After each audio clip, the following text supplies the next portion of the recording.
بسم اللہ الرحمن الرحیم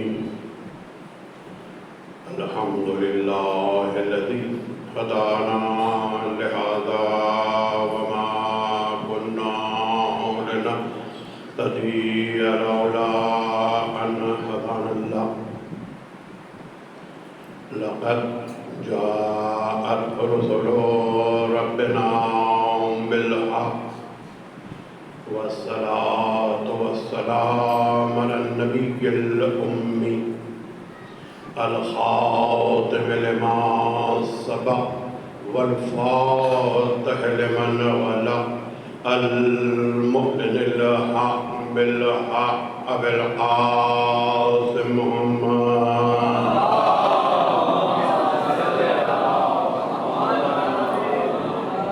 وأهل بيته الطيبين الطاهرين المعصومين المظلومين الذين أذهب الله عنهم الرجس وطهرهم تطهيرا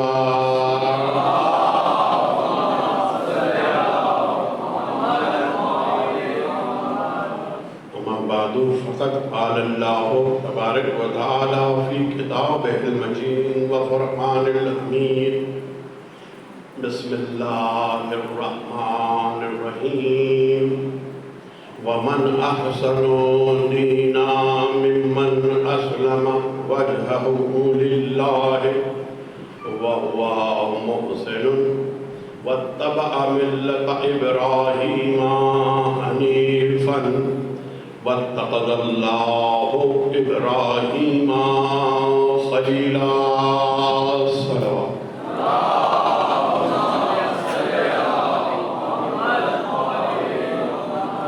آپ لوگ اتنا دور دور پھیل کے بیٹھے ہوئے ہیں نا مجلس اعضاء کی اہمیت دراصل آپ لوگوں سے چھپا دی گئی دور کر دی گئی مجلس اعضاء کی اہمیت اس کا تقدس اس کی عظمت کیونکہ ظاہر ہے جب یورپ کے کلموں کی تقریریں سنیں گی آپ شب عاشور تو آپ کو سمجھ میں نہیں آئے گا کیا ہوتی ہے یہ ذکر حسین کی مجلس اس کی عظمت کو سمجھیں یہاں یورپ کے کلموں کا ذکر نہیں ہوگا اس لیے جب آئے تو جذبے کے ساتھ آئے تقدس کے ساتھ آئے احترام کے ساتھ آئے وہ جو ہمارے بزرگوں نے ہمیں جذبہ دیا جو ہمیں تقدس دیا جو ہمیں احترام دیا جب آہستہ آہستہ آپ کے ذہنوں سے نئی نوجوان نسل کے کھینچا جا رہا ہے اور نوجوان نسل کو یہ کہا جا رہا ہے کہ پڑھے لکھے لوگ اب جو ہے وہ یہ مجلسیں نہیں کرتے اب نئے موضوعات میں گفتگو کرو تو دین بھی نیا نہیں آپ تو بہت زیادہ پڑھے لکھے ہو ہمیں تو یہ سکھایا گیا کہ مجلس میں معصومین آتے ہیں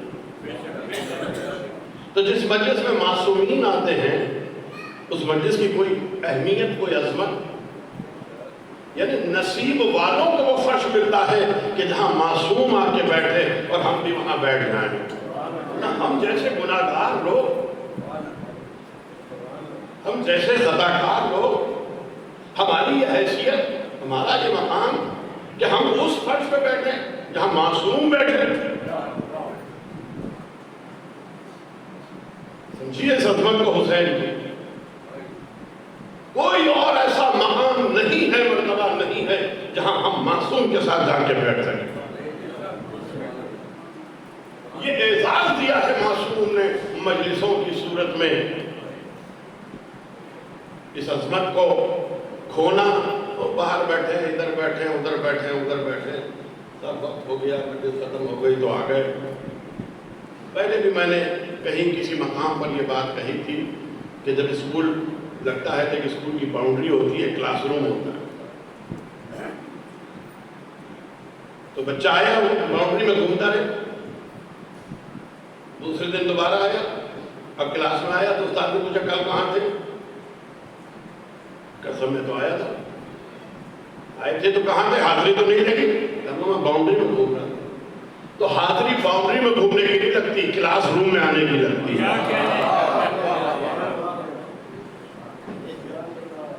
حاضری جو کلاس روم میں آتا ہے اس کی لگتی ہے، جو باؤنڈری میں آ جائے اس کی نہیں لگتی۔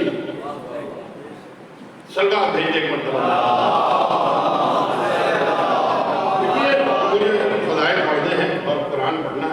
کچھ دینا ہے آپ کو. قلموں کا حال نہیں بتانا مجھے شب عاشور، لیکن ایک بات عرض کرتا چلوں، یہ 13واں سال ہے مجھے یہاں پڑھتے ہوئے. میں آپ کی محبتوں کا شکر گزار ہوں، اور مدر نقوی صاحب کی بھی کہ وہ مجھ جیسے طویل آدمی کو یہ موقع دیتے ہیں کہ میں ذکر آل محمد آپ کے سامنے بیان کر سکوں. یہ 50واں سال ہے میرا ممبر کا، خدمت آل محمد کا 50واں سال ہے. بڑے بڑے علماء کو سنا بھی ہے، ان کی صحبت میں بیٹھا بھی ہوں، اور 50 سال سے انفرادی طور پر میں اسے پڑھ رہا ہوں. ایک الزام مجھ کو بہت لگتا ہے، اور وہ الزام یہ ہے کہ میں تنقید بہت کرتا ہوں، بہت زیادہ اعتراض کے ساتھ یہ غلط ہو گیا، وہ غلط ہو گیا، وہ غلط ہو گیا، یہ کرتا ہوں. یہ اعتراض، یہ اعتراض لگا، اللہ کا شکر ہے یہ اعتراض نہیں لگا کہ معصوم پہ تہمت باندھی، یہ اعتراض نہیں لگا کہ جھوٹی روایت پڑھی، یہ اعتراض نہیں لگا کہ غلط آیت پڑھ دی. پڑھ بھی سکتے ہیں، غلطی ہو سکتی ہے آیت کی، کوئی نہیں ہے، لیکن اللہ کا شکر ہے کہ الزام نہیں لگا. اور الزام یہ لگا کہ تنقید بہت کرتے ہیں. تو تنقید اس لیے کرتا ہوں کہ جو آپ کا کلمہ ہے وہ تنقید سے شروع ہوتا ہے. لا الہ، پہلے جھوٹوں کو رد تو کرو، بعد میں سچوں کو اپناؤ. غلط تو پہچانو. مولا کائنات علی ابن ابی طالب کا یہ قول ہے.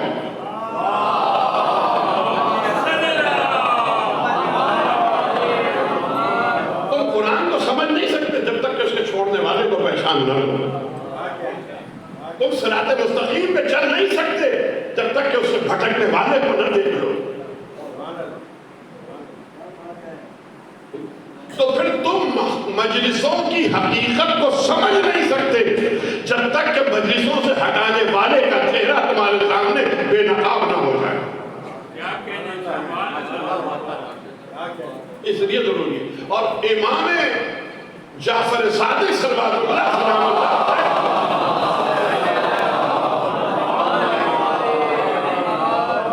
اصول کافی جلد دوئے عربی میں ہے، اردو میں شاید جلد سویم ہے جہاں تک مجھے یاد ہے، لیکن عربی میں جلد دوئے.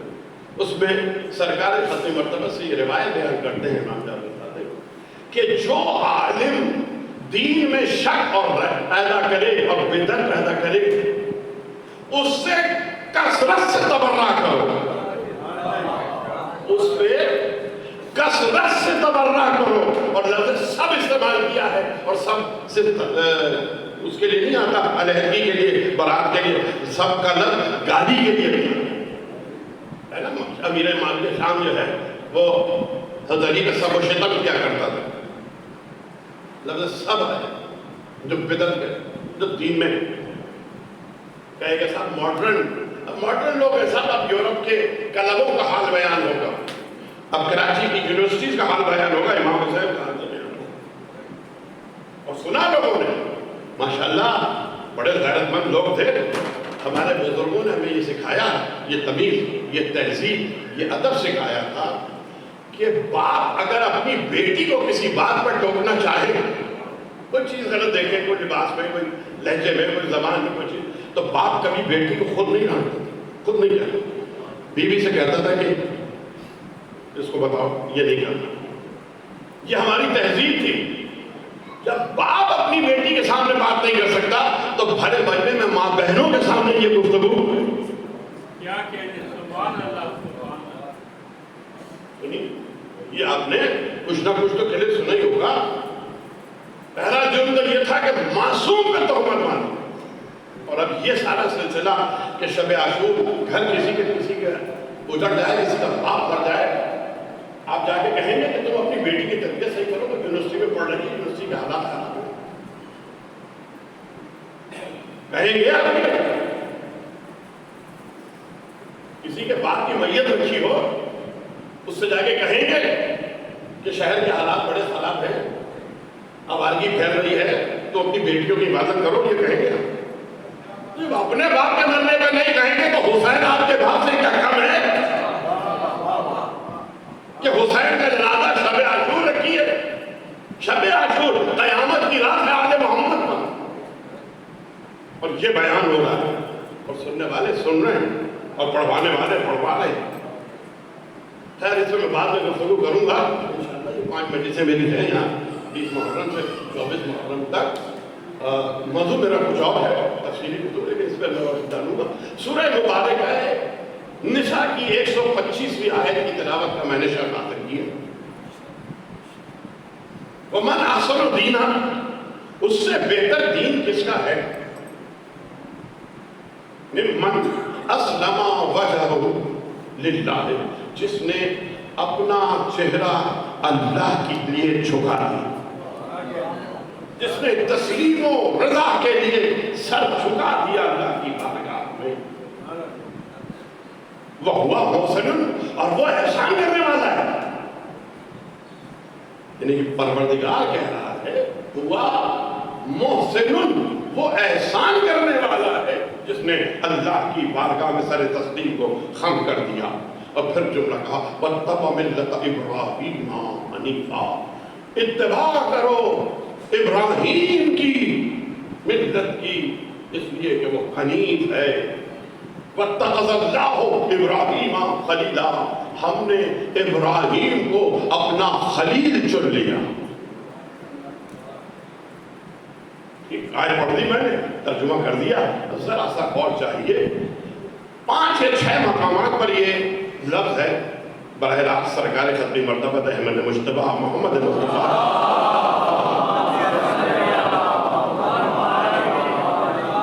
کو بھی مخاطب کر کے کہا وَأَوْحَيْنَا إِلَيْكَ، ہم نے کی طرف بھائی وَاتَّبَعْ مِلَّةَ إِبْرَاهِيمَ، ابراہیم کی ملت کی پیروی کرو. تو 2 سوال میں آپ سے کرنا چاہتا ہوں تاکہ آپ کے ذہن ذرا سے جاگیں اور میری طرف متوجہ ہو. اتباع، پیروی، جو پیروی کرتا ہے وہ افضل ہوتا ہے یا جس کی پیروی کی جائے وہ افضل ہوتا ہے؟ پڑھا لکھا مجمع ہے. ایک آدمی پیروی کر رہا ہے کس کی فالو کر رہا ہے، اور جس کو فالو کر رہا ہے تو افضل وہ ہوا جس کو فالو کر رہا ہے یا وہ افضل ہے جو فالو کر رہا ہے؟ ظاہر ہے کہ جس کو فالو کر رہا ہے وہ افضل ہے، وہ بہتر ہے، اسی لیے تو اس کو فالو کر رہا ہے، اسی لیے اس کی پیروی کر رہا ہے، اسی لیے اس کا اتباع کر رہا ہے کہ وہ بہتر ہے. اس کا جو عمل ہے وہ اس قابل ہے کہ اس کی پیروی کی جائے. اور پروردگار نبی سے کہہ رہا ہے جسے آپ افضل المرسلین، سید المرسلین، خاتم النبیین کہتے ہیں کہ تم ابراہیم کی پیروی کرو. تب ابراہیم افضل ہوا یا رسول اللہ افضل ہے؟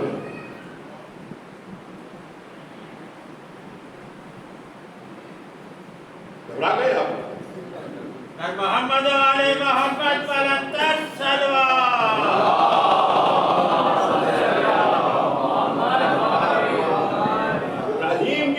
پیروی کرو، رسول کا حکم ہو رہا ہے تو افضل تو ابراہیم نظر آ رہے ہیں اس آیت میں. 5 ایک جگہ نہیں 5 یا 6 جگہ یہ آیت مختلف انداز میں مختلف طریقوں سے ہے کہ ابراہیم کی ملت کی پیروی کرو، ابراہیم کی ملت کی پیروی کرو. ہم تو یہ کہتے ہیں کہ سید المرسلین، افضل النبیین، افضل المرسلین، خاتم النبیین. تو خاتم النبیین اور ابراہیم کی پیروی کریں. بات واضح ہو گئی. آگے بڑھو. دیکھیے آیت کو پھر سنیے اور اس آیت کا ایک ایک لفظ ایک ایک چیز ایک دوسری آیت سے کنیکٹ کر کے آپ کی خدمت میں پیش کرنے کی کوشش کروں گا. پروردگار مجھے توفیق دے. وَاتَّبِعْ مِلَّةَ إِبْرَاهِيمَ، پروردگار نے یہ نہیں کہا کہ ابراہیم کی پیروی کرو، ملت ابراہیم کی پیروی کرو. ابراہیم کی پیروی کرو نہیں کہا. اگر ابراہیم کی پیروی کہہ دیتا تو ابراہیم افضل ہو جاتے، رسول مفضول ہو جاتے. مگر یہ 5 مقامات پر جہاں گفتگو کی ہے وَاتَّبِعْ مِلَّةَ إِبْرَاهِيمَ، وَاتَّبِعْ مِلَّةَ إِبْرَاهِيمَ، ملت ابراہیم کی پیروی کرو. آپ کہیں گے صاحب یہ ملت تو اور چھوٹی چیز ہو گئی، یعنی ابراہیم کی بھی نہیں، ابراہیم کی ملت کی پیروی کرو. جو لوگ ابراہیم کو مان رہے ہیں آپ انہیں ملت سمجھ. ملت کہتے ہیں ایک نظریے پہ رہنے والے لوگوں کو. 2 لفظ ہیں ملت، ایک لفظ ہے قوم، ایک لفظ ہے، یہ دیکھیے میرے لیے مشکل ہو گئی، حجت الاسلام جناب جاوید نقوی صاحب آپ ان کو سنتے رہے ہوں گے، میں ایک طالب علم چھوٹا سا، اب اتنے بڑے بڑے علماء کر آ کے بیٹھیں گے تو اب اگر کہیں میری زبان پھسل جائے تو مجھے معاف کر دیجیے گا، سب آپ بھیج دیں ایک مرتبہ۔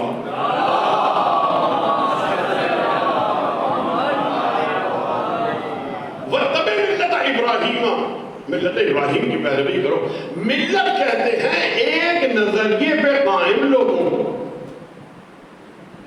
اور قوم بھی ایک ہوتی ہے مگر قوم کی نسبت زمین سے ہوتی ہے، ملت کی نسبت نظریے سے ہوتی ہے۔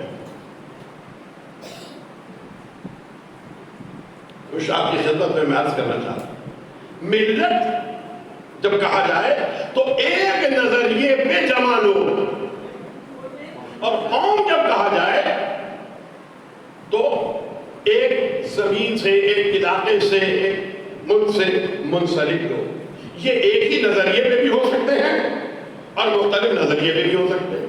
قوم والے، قوم ایک ہے، نسبت زمین سے ہے، نظریہ ایک بھی ہو سکتا ہے، نظریہ الگ بھی ہو سکتا ہے۔ یہ کسی نے اعتراض بھی کیا تھا سوشل میڈیا پہ کہ صاحب صفین میں حضرت علی نے یہ کہا کہ یہ تمہارے بھائی ہیں، مخالف لشکر کو یہ بھائی کہا، تو جب علی بھائی کہہ رہے ہیں تو یہ دشمن کیسے ہوئے؟ یہ غلط فہمی ہو گئی تھی، لڑائی ایسے ہی ہو گئی تھی، ویسے ہو گئی تھی، بھائی ہیں۔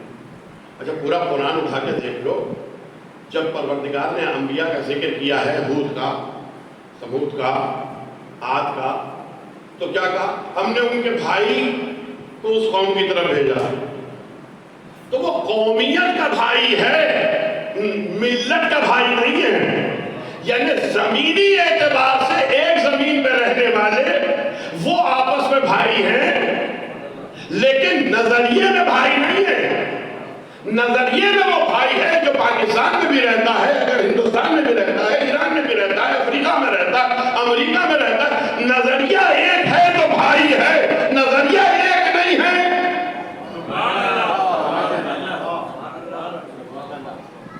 میں بہت ممنون ہوں اگر میں اپنی بات سمجھا سکا۔ نظریہ ایک ہے تو زمین ایک ہو یا نہ ہو، زمان ایک ہو یا نہ ہو، رنگ ایک ہو یا نہ ہو، مزاج ایک ہو یا نہ ہو، نظریہ ایک ہے تو بھائی ہے آپس میں۔ اور اگر نظریہ ایک نہیں ہے، ایک زمین سے منسلک ہے، پاکستانی قوم، ہندو بھی ہے پاکستانی قوم میں، عیسائی بھی ہے پاکستانی قوم میں، ہے یا نہیں؟ اور بھی بہت سے ہوں گے مذاہب کے ماننے والے، پارسی بھی ہیں یہاں پر، نظریہ ایک نہیں ہے، لیکن قومی اعتبار سے ایک ہے، سب پاکستانی قوم ہے۔ تو پروردگار عالم نے جو ابراہیم کی پیروی کی بات کی ہے، وہ ابراہیم کی پیروی کی بات نہیں کی، وہ نظریے کی پیروی کی بات کی ہے جو ابراہیم کا نظریہ ہے۔ ابراہیم کا جو نظریہ ہے، اس نظریے کی اے محمد تم نے پیروی کرنی ہے، وہ نظریہ جو ابراہیم دے کے جا رہے ہیں، وہ نظریہ جو ابراہیم چھوڑ کے جا رہے ہیں، اس کی پیروی کرنی ہے۔ اور اب میں قرآن کی چند آیتیں آپ کی خدمت میں پیش کرنا چاہتا ہوں تاکہ نظریہ پتہ چلے، اور اسی حوالے سے مجلس اعلیٰ کے نظریے کو بھی سمجھ لیجیے۔ کیا کہا ابراہیم نے؟ سب سے پہلے دعا، ربنا واجعلنا مسلمین لک ومن ذریتنا امتا مسلمتا لک۔ پروردگار ہمیں اپنا مسلمان قرار دے، ربنا واجعلنا مسلمین لک، پروردگار ہم باپ بیٹے کو اپنا مسلمان قرار دے، ومن ذریتنا امتا مسلمتا لک، اور ہماری ذریت میں امت مسلمہ قرار دے۔ میں ایک سوال کروں، یہ ابراہیم نے اپنے بیٹے اسماعیل کے ساتھ دعا کر رہے ہیں نا، ربنا واجعلنا، تثنیہ کا صیغہ ہے نا، مولانا ایسے کچھ ہے، تثنیہ کا صیغہ ہے، تثنیہ کا مطلب دو، باپ بیٹے کے ساتھ، اس کا مطلب اسماعیل پیدا ہو چکے، اسماعیل پیدا ہو گئے، ابراہیم نبی بن گئے، اور ابراہیم کہہ رہے ہیں ربنا وجعلنا مسلمین لک، ہمیں اپنا مسلمان بنا لے. تو کیا ابراہیم ابھی تک مسلمان نہیں ہے؟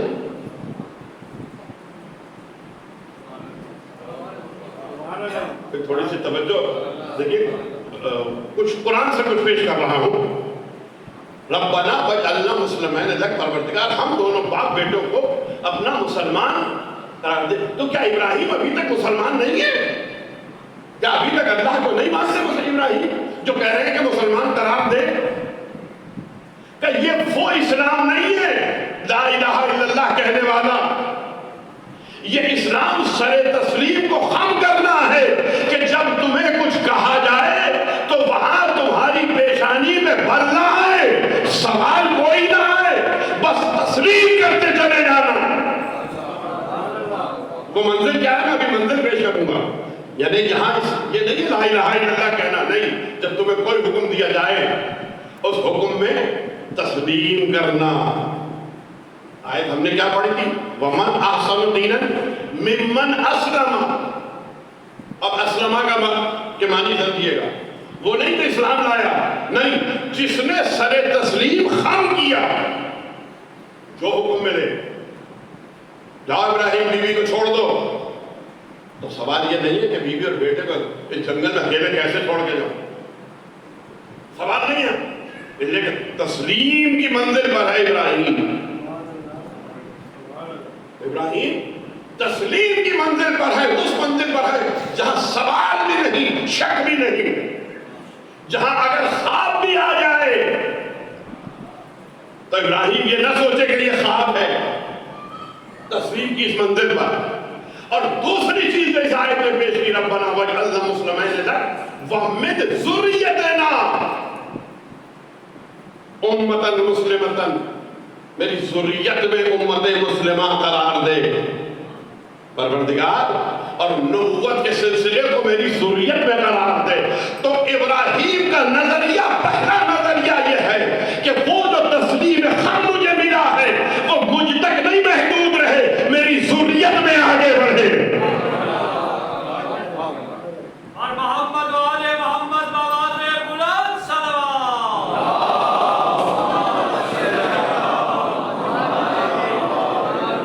وہ جو سر تسلیم خم کا نظریہ میں نے اپنایا ہے، یا وہ جو مقام مجھے ملا ہے، یا وہ جو معرفت ملی ہے، اس کو میں نے اپنے حد تک نہیں محدود رکھنا. وَمِن ذُرِّيَّةً أُمَّةً مُسْلِمَةً لَكَ، پروردگار پھر میری ذریت میں ایک ایسی امت قرار دے جو تسلیم خم کی اس منزل پر ہو جس منزل پر میں ہوں. اور اب دوسری، اِذْ ابْتَلَىٰ إِبْرَاهِيمَ رَبَّهُ بِكَلِمَاتٍ فَأَتَمَّهُنَّ، جب ہم نے ابراہیم کو آزمایا کلمات کے ذریعے سے اور وہ کامیاب ہو گئے. فَأَتَمَّهُنَّ قَالَ إِنِّي جَاعِلُكَ لِلنَّاسِ إِمَامًا، ابراہیم ہم تمہیں انسانوں کا امام بنا رہے ہیں. امتاً مسلمتاً، نبوت میں ذریت میں، تسلیم سر تسلیم خم امت میں. اور اب یہ تیسرا موقع، ابراہیم انی جاعلک للناس اماما، ہم نے تمہیں انسانوں کا امام بنایا. پہلے ٹکڑے میں کیا کہا؟ اذ ابتلی ابراہیم ربہ بکلمات فاتمہن، ہم نے ابراہیم کو کلمات سے آزمایا. ابھی میں کلمات کی تشریح نہیں کر رہا، لیکن اتنا تو طے پایا کہ امامت آزمائش کے بعد ملتی ہے، دوستی میں نہیں ملتی، رشتہ داری میں نہیں ملتی.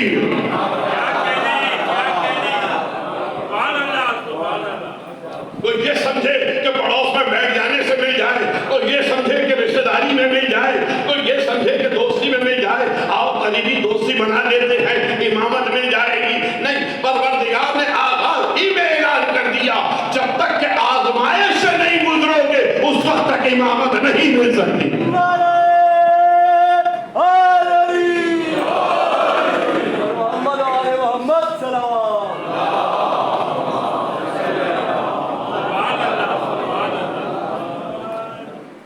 ابراہیم ربہ بکلمات فاتمہن، کہا کہ انی جاعلک للناس اماما، ابراہیم ہم تمہیں انسانوں کا امام بنا رہے ہیں. تو اب کیا کہا ابراہیم نے؟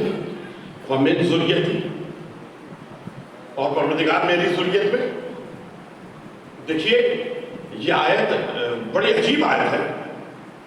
اگر آپ کا کوئی بیٹا ہو اور بڑا قابل بیٹا ہو, بڑا لائق بیٹا ہو, بڑا تابعدار بیٹا ہو, تو اگر آپ کو کچھ منصب ملے تو آپ کی خواہش کیا ہوگی کہ میرے بیٹے کو ملے. چھوٹی سی فیکٹری لگاتے ہیں تو ہم چاہتے ہیں کہ ہمارا بیٹا اس کو لے کے چلے. ہم ایک چھوٹا سا اسپتال بناتے ہیں, ہم چاہتے ہیں کہ ہمارا بیٹا اس کو لے کے چلے. تو بیٹے پہلی ترجیح بیٹا ہوتا ہے. ابراہیم کا بیٹا کیسا بیٹا ہے؟ اسماعیل جیسا بیٹا. یا بنی انی ارا فی المنام انی اذبحک, بیٹا میں نے خواب میں دیکھا کہ میں تجھے ذبح کر رہا ہوں. تو ایسا تابعدار بیٹا ہے, یہ نہیں کہتا کہ بابا خواب ہی تو دیکھا ہے.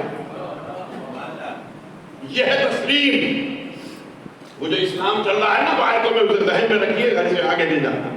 یہ ہے تسلیم. یہ نہیں کہا اسماعیل نے کہ بابا خواب یہ بھی تو دیکھا ہے, بابا اس خواب کی تعبیر کچھ اور بھی تو ہو سکتی ہے. کہ نہیں, یا ابتفعل ما تؤمرو, بابا عمل کیجئے اس پر جس کا آپ کو حکم دیا گیا ہے. تو یہ نبوت کی منزل ہے اسماعیل کی, یہ معرفت کی منزل ہے اسماعیل کی, کہ اسماعیل جان رہے ہیں نبی اگر خواب بھی دیکھے تو وہ خواب نہیں ہوتا, وہ وحی ہوا کرتی ہے.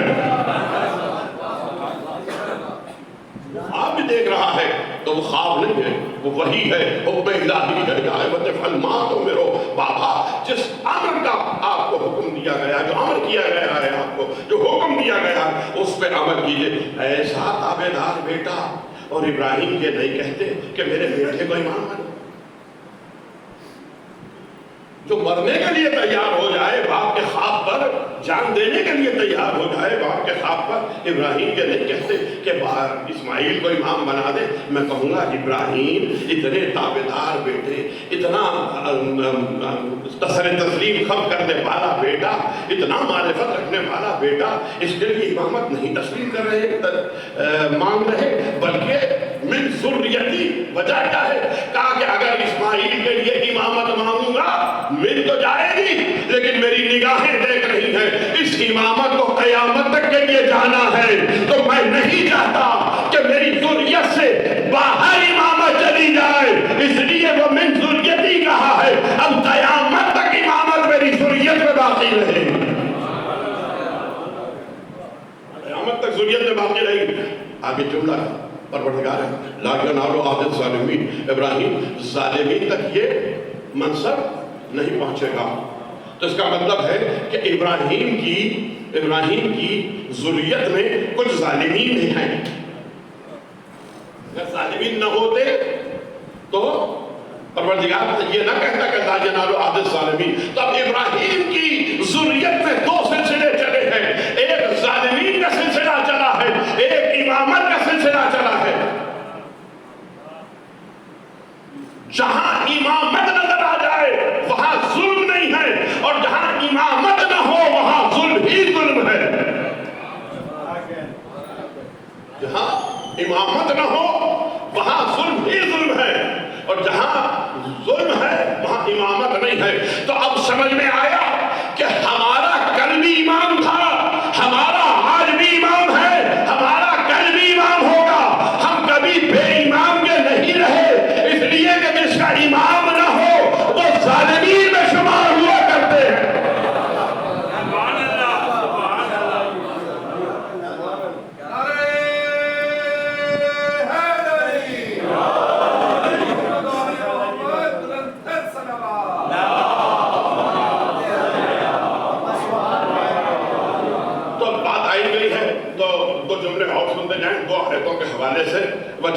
یہ سورہ بنی اسرائیل میں بھی آیت ہے, سورہ سجدہ میں بھی آیت ہے, ذرا سی تبدیلی کے ساتھ ذرا سا جملے میں ہے, لیکن ابتدائی جملے وہی ہے. جعلنا منہم ائمۃ یہدون بامرنا وجعلناہم ائمۃ یہدون بامرنا. دونوں جگہ جعلنا منہم, ایک جگہ جعلناہم, مگر ائمۃ یہدون بامرنا.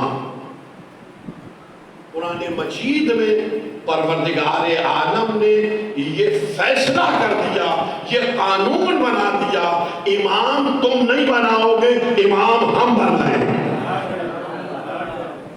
امام تم نہیں بناؤ گے، امام ہم بنائیں گے، اور جسے ہم امام بنائیں گے وہ اپنی مرضی پہ نہیں چلتا، یہدون بامرنا، وہ ہمارے امر سے ہدایت کرتا ہے۔ جو اپنی مرضی سے ہدایت کرے وہ یہدون الی النار کا امام ہوتا ہے، جو ہمارے امر سے ہدایت کرے وہ تمہیں جنت تک لے کے جاتا ہے، تمہیں جنت تک لے کے جائے گا۔ ہم نے امام بنایا، ہم بنائیں گے امام، یہدون بامرنا۔ اور اب جملہ آ گیا ہے تو میں کہنے میں چوکوں گا نہیں کہ مثالیں دیتے ہیں بڑے بڑے القابات والے کہ جس طرح امام حسین معصوم تھے اور جناب مسلم غیر معصوم تھے۔ دیکھیں کہاں کہاں آل محمد کو لا کے گرایا جا رہا ہے۔ آپ تو اب شیعہ جو ہیں ہمارے وہ اماموں سے بہت زیادہ متاثر ہونے لگے ہیں کہ سب امامے، ایسا نہیں، ایسے بھی امامے ہیں ولایت پڑھنے والے، ایسا نہیں ہے، لیکن امامہ شرط نہیں ہے، شرط نہیں ہے۔ ہاں امامہ شمر بھی پہنتا تھا، امامہ عمر صاحب بھی پہنتا تھا، امامہ یزید بھی پہنتا تھا۔ عزت امامے کی نہیں ہے، عزت اس کی ہے جو ولایت علی بیان کرے۔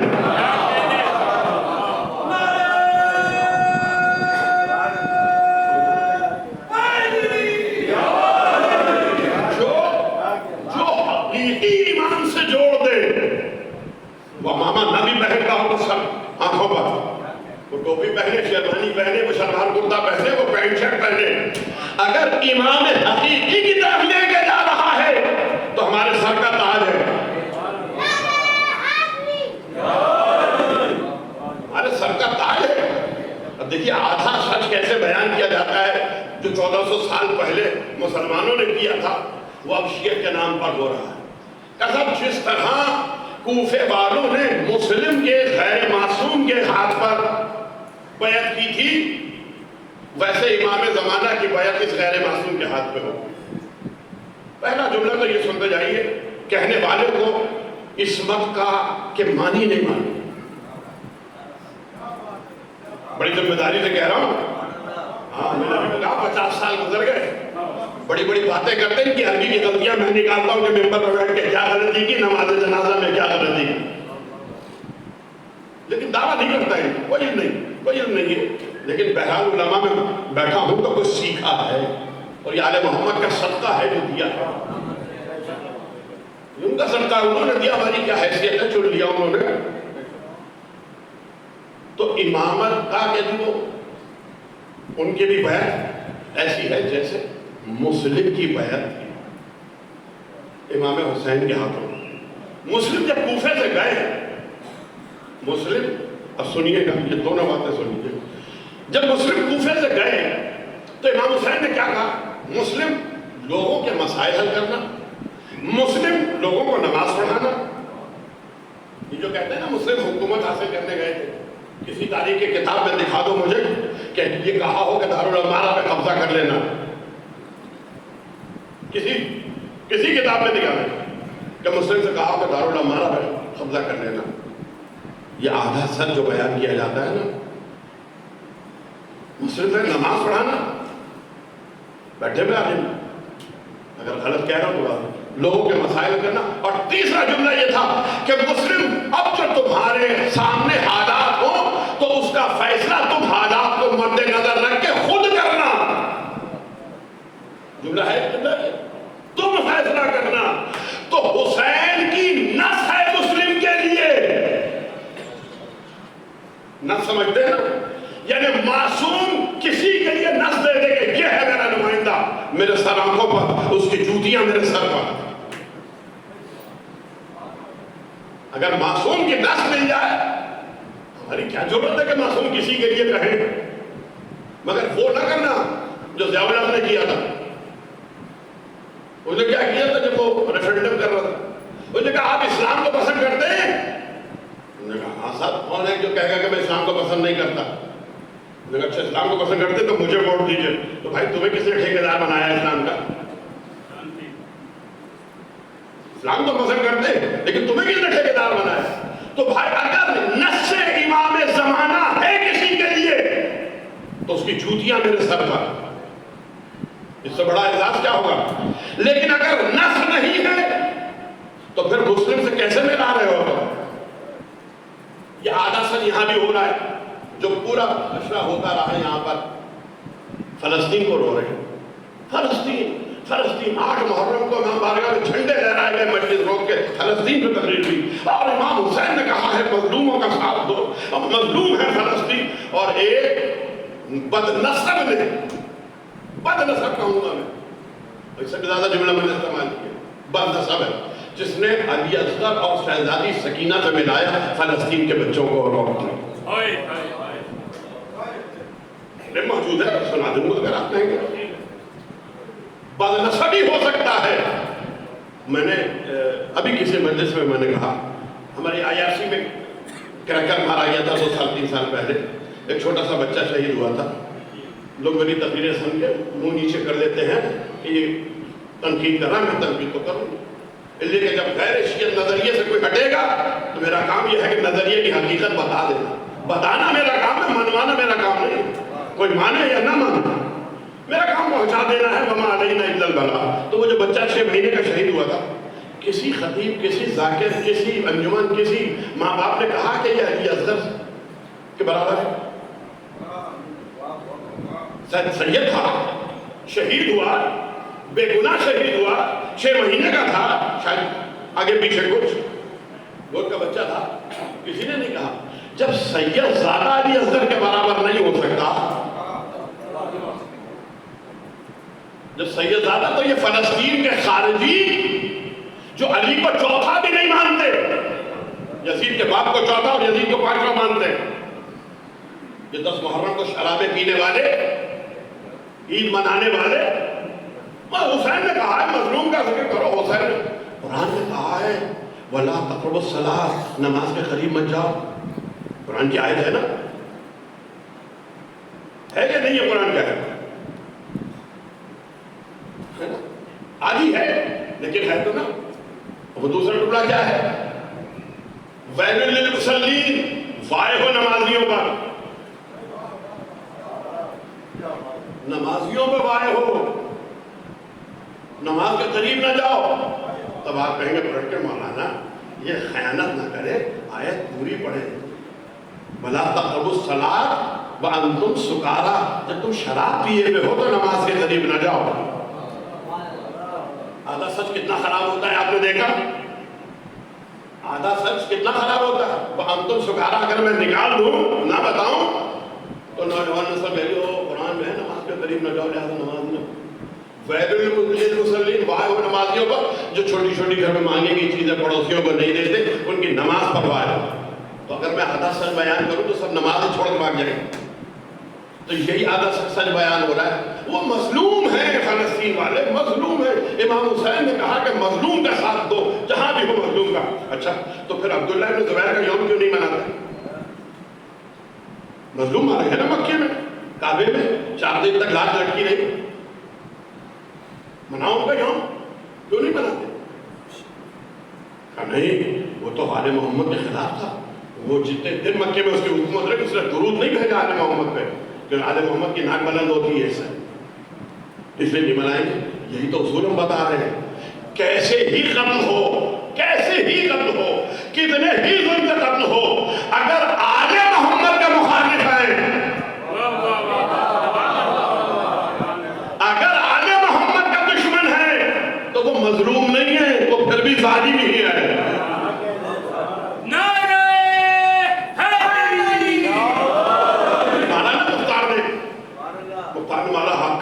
پیر کاٹ دیے, گلا کاٹ دیا, کڑھاؤ میں ڈال دیا, تیل میں, آگ میں جلا دیا. مظلوم ہے نا. کتنے مظلوم ہیں؟ ہاتھ کاٹے گئے, پیر کاٹے گئے. بعض روایتوں میں 60-70 ہزار آدمی مارے میں اتار گئے. کتنے مظلوم ہیں؟ اور کیسی بات کر رہے ہیں زبیر آدمی صاحب, آپ ہوش میں ہیں نہیں ہیں, آپ کو کیا ہو گیا ہے؟ تو کیسے مظلوم؟ ارے قاتلان حسین سے وہ, قاتلان آل محمد سے. یہی تو میں کہہ رہا ہوں، وہ جسم کے قاتل تھے کہ ذکر کے قاتل ہیں؟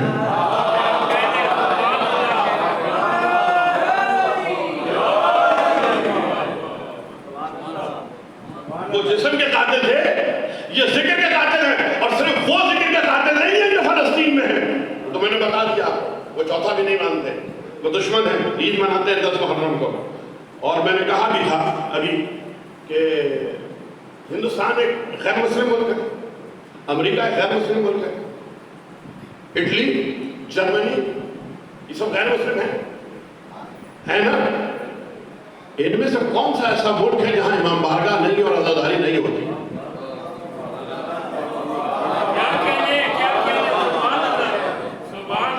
کون سا ایسا ملک ہے؟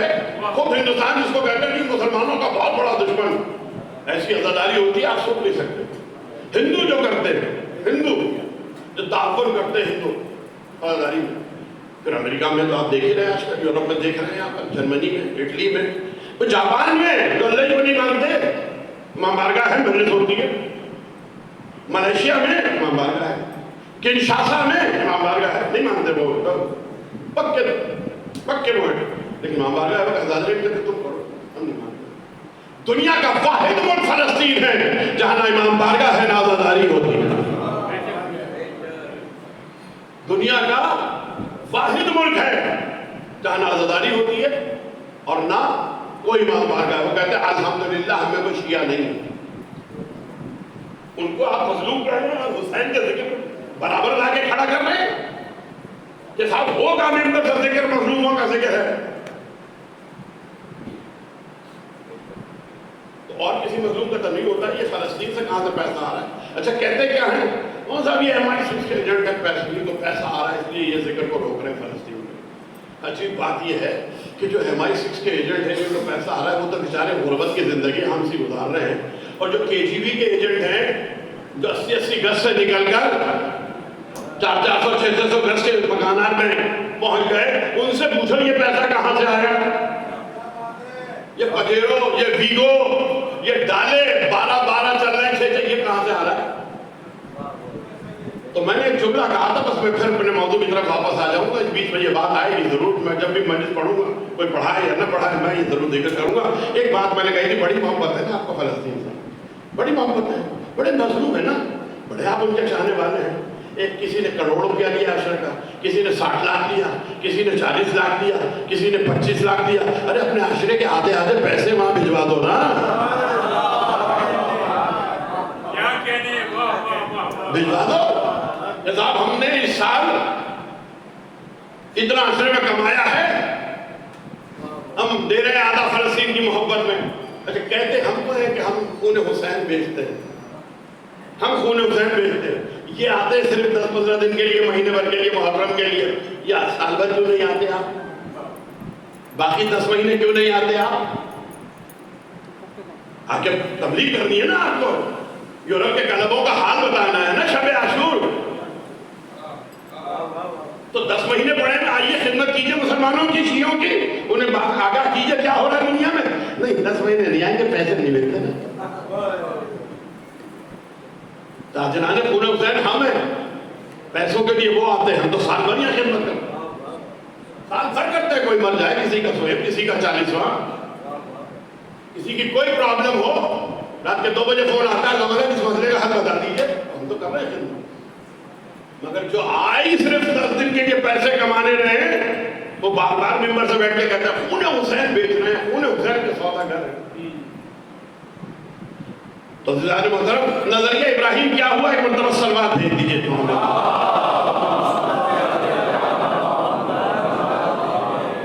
امت مسلمہ ذریت میں، نبوت ذریت میں، امامت ذریت میں۔ اور اب ابراہیم نے ایک دعا کی، ربنا انی اسکنت بواد غیر ذی زرع عند بیتک المحرم لِيُقِيمُوا الصَّلَاةَ فَاجْعَلْ أَفْئِدَةً مِّنَ النَّاسِ تَهْوِي إِلَيْهِمْ وَارْزُقْهُم مِّنَ الثَّمَرَاتِ لَعَلَّهُمْ يَشْكُرُونَ۔ پروردگار میں اپنی ذریت کو اس وادی غیر ذی زرع یہ بے آباد وادی میں چھوڑ کے جا رہا ہوں. بس میں گفتگو کا اپنی منزل تک پہنچانا نتیجہ دینا چاہتا ہوں. اس بے آب و گیا زمین پہ اپنی ذریت کو چھوڑ کر جا رہا ہوں. پروردگار تو لوگوں کے دل ان کی طرف موڑ دو. فَاجْعَلْ أَفْئِدَةً مِّنَ النَّاسِ تَهْوِي إِلَيْهِمْ وَارْزُقْهُم مِّنَ الثَّمَرَاتِ. پروردگار ان کو ثمر دے، اولاد دے. کیوں؟ لَعَلَّهُمْ يَشْكُرُونَ، تاکہ وہ تیرا شکر ادا کریں. نماز کو قائم کرے اور تیرا شکر ادا کرے، اس لیے اولاد دے.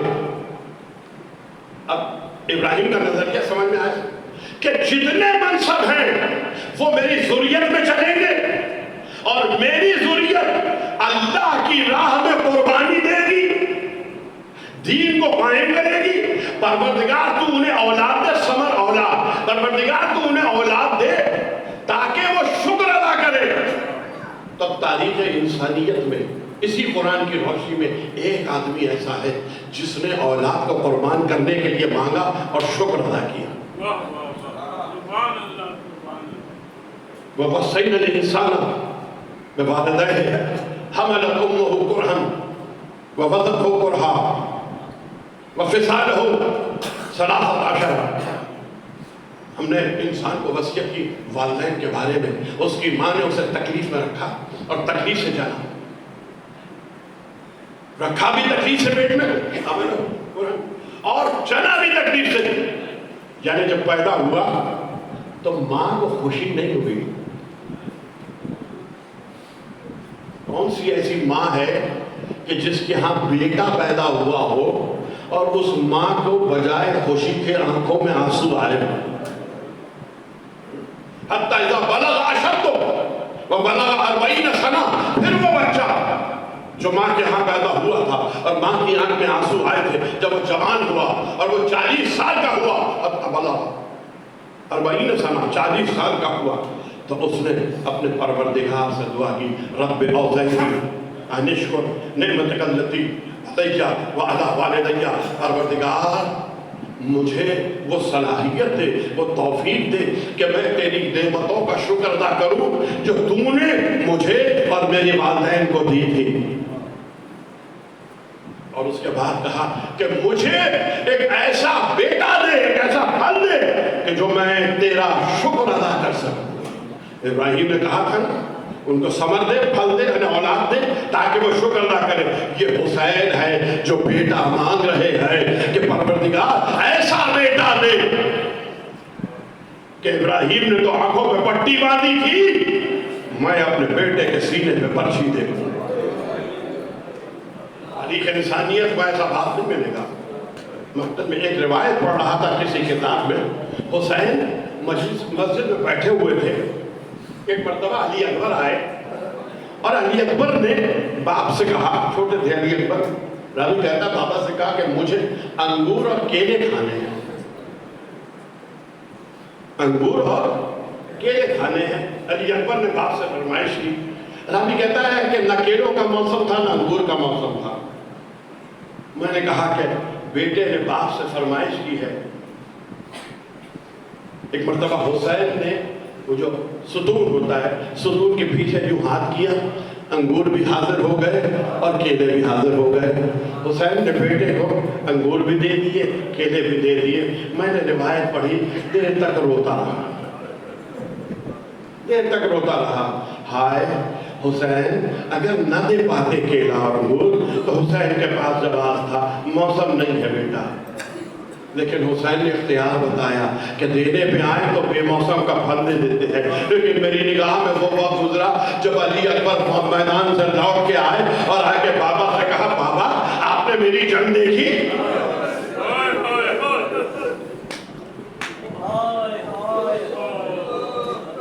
دیکھیے بیٹا باپ کے پاس آئے اور اپنا کارنامہ بیان کرے، بابا آپ نے میری رپورٹ دیکھی، کتنے اچھے نمبروں سے پاس ہوا ہوں، بابا آپ نے میری صلاحیت دیکھی. اور پھر میں بیٹا کہے کہ بابا مجھے وہ سائیکل چاہیے، وہ موٹر سائیکل چاہیے، تو باپ اپنے آپ کو بیچ کے بھی بیٹے کی خواہش پوری کرتا ہے. ہائے کتنا مظلوم ہے میرا حسین،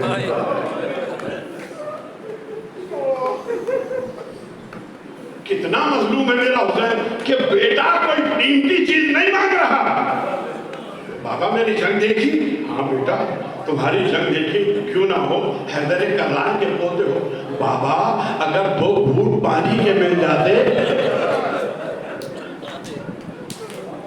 بابا اگر 2 گھونٹ پانی کے مل جاتے لوگوں کو حیدر کرار یاد دلا دیتا. بیٹا اپنی زبان ہمارے منہ میں دو. علی اکبر نے زبان دی اور پھر فوراً زبان کھینچ لی. بابا آپ کی زبان تو میری زبان سے زیادہ خوش ہے. ہاں بیٹا حسین نے انگوٹھی دی. جاؤ بیٹا علی اکبر جاؤ، علی اکبر جاؤ، تمہارے دادا عنقریب آب کوثر سے سیراب کریں گے. علی اکبر میدان میں آئے، علی اکبر نے جنگ شروع کی. حسین دیکھ رہے ہیں اور ایک مرتبہ آواز آئی، السلام علیکہ یا ابتا. حسین نے علی اکبر کو مدد کے لیے نہیں پکارا. صبح سے جو بھی شہید گرا اس نے حسین کو مدد کے لیے پکارا. یا اللہ ہو ادرکنی، یا اماں ہو ادرکنی، یا مولا ہو ادرکنی. لیکن علی اکبر نے حسین کو مدد کے لیے نہیں پکارا. کیوں؟ علی اکبر جانتے ہیں میرا بابا تنہا رہ گیا، میرا بابا اکیلا رہ گیا. بس اتنا کہا السلام علیکہ یا ابتا. بابا آپ کو میرا سلام.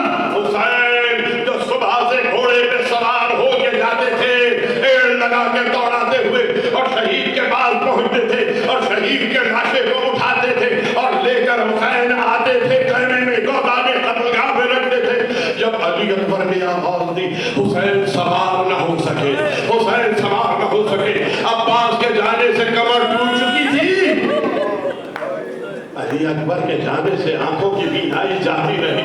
حسین کو کچھ نظر نہ آیا. حسین پیدل چلے. حسین ٹھوکر کھا کے گرے. حسین پھر کھڑے ہوئے. حسین پھر ٹھوکر کھا کے گرے. ارباب المقاتل نے لکھا ہے حسین نے 18 مرتبہ ٹھوکریں کھائی. 18 مرتبہ ٹھوکر کھائی. حسین نے گرے اور آخری مرتبہ حسین اٹھے نہیں. حسین کوہنیوں کے بل چلتے ہوئے علی اکبر کے لاشے پہ پہنچے. آواز دیتے چلے، آئینہ آئینہ یا بنیا، بیٹے کہاں ہو آواز دو. آواز کے سہارے حسین بیٹے کے لاشے پہ پہنچے. علی اکبر کیا حال ہے؟ کہ بابا وہ دادا علی مرتضیٰ آئے ہوئے ہیں، وہ جو رسول خدا آئے ہوئے ہیں، وہ آب کوثر لیے ہوئے ہیں. گھبرائے نہیں بابا، اب میری پیاس بجھ جائے گی. ہاں بیٹا ہمیں معلوم ہے اب تمہاری پیاس بجھ جائے گی. لیکن علی اکبر یہ سینے پہ ہاتھ کیوں دھرا ہوا ہے؟ علی اکبر یہ سینے پہ ہاتھ کیوں دھرا؟ کہ بابا نیزے کی انی کا پھل، نیزے کی انی سینے میں رہ گئی. کہ علی اکبر ہم نے کھاتے ہیں. یہ کہہ کے ایک مرتبہ حسین نے ہاتھ علی اکبر کے سینے پہ رکھا، گھٹنے کو زمین پہ رکھا، پرچھی کا پر حسین نے جوان بیٹے کے سینے سے نکالا. میں کہوں گا یا علی خیبر کا دروازہ اکھاڑنا آسان ہے،